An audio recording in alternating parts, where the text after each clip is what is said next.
ma'am, our topic is about income statement, and definition of our topic is about us profit and revenue expenses, about example company and losses, and her income to up, and those components of our topic is about cost of sale and supply expenses, rent expenses, and repairs and maintenance. And those components to discuss and report is my group mates.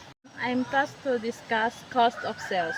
The cost incurred to purchase the product sold to customer during the period. Also, cost of goods sold refers to the direct cost associated with the producing the goods or services a company sells during a specific period. Example, raw materials, the cost of materials used to create the product. Labor costs, which paid to employees directly involved in the production processes. Ma'am, I tasked to discuss about supply expense. A supply expense is a cost incurred by a business acquiring goods materials that are used in the production of goods or services. My example is manufacturing clothing company buys fabric, buttons, and zipper to make shirts. My second example is services. A hair salon buys shampoo, conditioner, and hair dye. To continue this topic is RB Jane Amugis.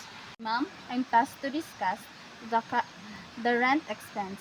Is the cost of current by a business to utilize a property or location for an office, retail space, factory, or storage space.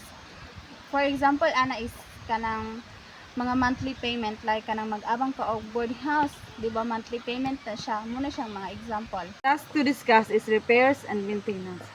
In the business or in the company, nang nagyud kay mga tao nga dapat na-assign ana kay what if mga daot imong mga machines nga wala kay na tao na-assign ana, so dili mag-function imong magpadayon og operate imong mga machine.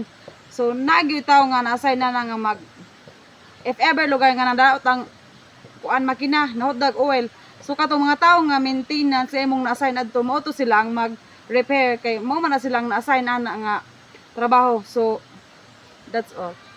For example, sa kanang computer shop, kanang dapat ma-maintain mo ang performance of functionality sa computer. So kuan ug naay madaot kuan kinahanglan gid kag mga gasto, mag expenses. So dapat imo gyud ang ma-control iyang performance nga kuan ug para pud safety ang mga kuan imong mga customers. That's all.